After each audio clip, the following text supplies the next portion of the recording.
আসসালামু আলাইকুম সবাইকে। সকাল সকাল পোড়া পোড়া অমলেটের শুভেচ্ছা। পাউরুটির অমলেট এটা একটু পুড়ে গেছে সামান্য।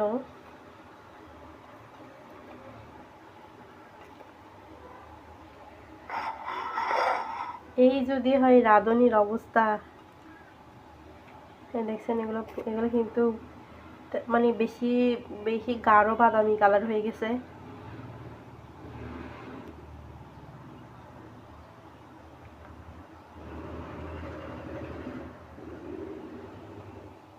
তারপর এখানে একবারে এক পাতিল চা বসাই দিছি চাগুলো খাওয়ার জন্য, খাবো।